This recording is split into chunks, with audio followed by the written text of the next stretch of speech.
Thanks for joining us. A new, grimmer assessment of the health of Venezuelan President Hugo Chavez is generating new controversy. Vice President Nicolas Maduro was among Mr. Chavez's supporters praying for him Friday. The mass took place at a new chapel at the military hospital in Caracas, where Maduro said the ailing president is getting chemotherapy after his fourth cancer operation. President Hugo Chavez is in good spirits, but fighting for his life. We have to let him rest. But Chavez's opposition is questioning the government's description of the president's health. Have a look at a protest by students near the Supreme Court. The opposition says the government is lying about Chavez's condition to stall a new presidential election. Government officials deny it.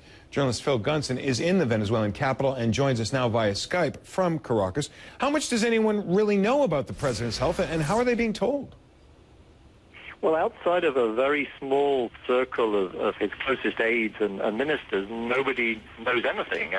One or two people, some journalists, claim to have sources that tell them always different things. I mean, nobody's got a consistent answer.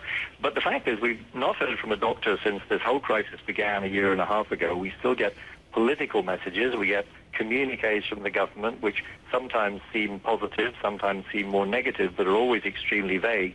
And although, as you say, one could interpret the Vice President's latest statement as looking worse for Mr. Chavez, on the other hand, his son-in-law, the Science Minister Jorge Arriaza, was saying that he was perfectly tranquil, perfectly calm, receiving his treatment, and everything was under control.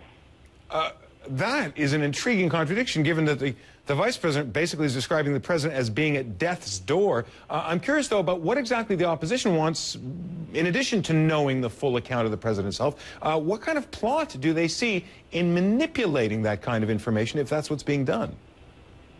Well, it's really very odd, because most political commentators here feel that the government's best interest would be served by moving to a quick election, by acknowledging the fact that Mr. Chavez is not coming back to the presidency, moving to a quick election, taking advantage of the fact that the opposition really is in quite a lot of disarray, and having Mr. Maduro, who's Chavez's anointed successor, elected as the new president, restoring, if you like, the constitutional thread, which seems to have been lost in the last few weeks. But the government doesn't seem to see it that way, unless, of course, there's one possibility is, for example, that Mr. Chavez himself is refusing to resign, refusing to give up, refusing to allow things to proceed as it looks inevitable that they will.